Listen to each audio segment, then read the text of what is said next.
Hey everyone, James Reeves, TFBTV. Welcome to EnforceTac 2026. I'm here at the Zastava booth. We're looking at the brand new M20. Those of you who have seen my video on the M84, which I think is one of the best guns ever made, it itself is based off the PKM. The M84, also known as Setsa, is a 7.62 by 54R that uses standard non-disintegrating belt. Now we're looking at the NATO version of Setsa, which has also been fully modernized. This is the M20. It uses a polymer buttstock. You've got the flip-up brace back here, shoulder brace like you see from like the M249 saw. Polymer pistol grip. You've got an optic rail for standard side optics if you want it. So you'll see this is serial number 00001. You've also got a Picatinny rail up top, and if you're reminiscent for the old-fashioned AK style iron sights, it's got those too. If we take a look under the top cover here, you can see the feed tray, and you'll see here that there's a new feed mechanism designed originally by Zastava that they claim makes this gun even more reliable, which I have a hard time picturing because I have fired the absolute piss out of this gun over the course of a day, and I have never seen it, the multiple times I've shot it, ever have a malfunction.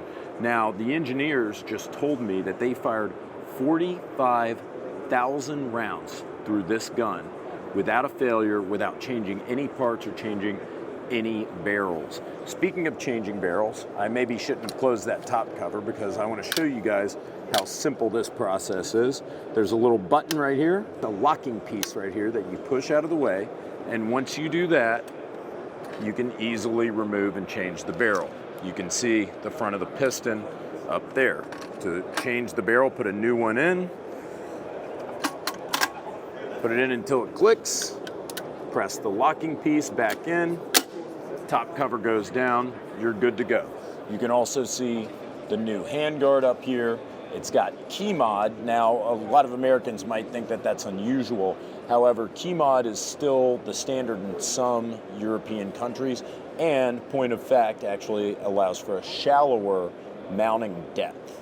So you can mount things closer to the barrel. But this is an aluminum handguard, and you also have Picatinny rail attachments here. Other than that, you're looking at the M84, aka the best general purpose machine gun possibly ever made. And I'm really excited to see this one at EnforceTac 2026. The guys tell me they already have orders in place as 7.62 NATO becomes a little bit more prevalent throughout the world. So very exciting look at this, very exciting gun, and I'm very excited to bring you more from EnforceTac 2026. Take care.